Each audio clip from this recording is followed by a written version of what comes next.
Well, I didn't know what the questions would be, but the point is the effort that some people have made to portray Donald Trump as an evil genius just goes too far. He's obsessed with Donald Trump. He's not competent enough to pull off a coup. And I was just trying to say, in evaluating how we respond to what Trump did on January the 6th, you have to try and estimate what the danger is, what the threat was, and not overstate it. Because if you overstate it, you're going to react in the wrong way. So I figured, having watched and advocated regime change in a lot of different countries, maybe that would help put it in some perspective.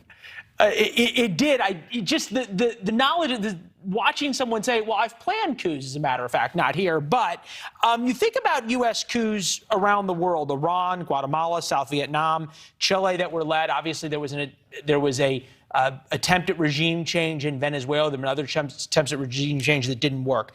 This kind of goes back to this issue of dealing with the Saudis.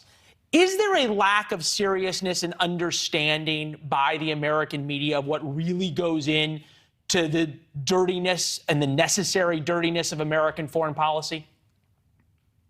Well, I think so. I think a lot of snowflakes think that, it's all sweetness and light, and if we just negotiated more, the world would be a better place. Well, good luck with that. There are a lot of places where hard men are in power, and they threaten the United States. Let's take Iran and North Korea pursuing their long-term objective of deliverable nuclear weapons.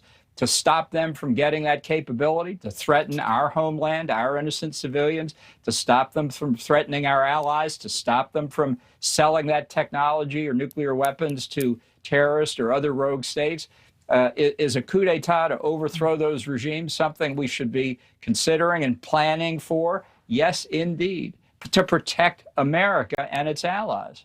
Thanks for watching. Go to newsnationnow.com to find NewsNation on your television provider. And don't forget to subscribe. Click the red button to get more of NewsNation's fact-driven, unbiased coverage.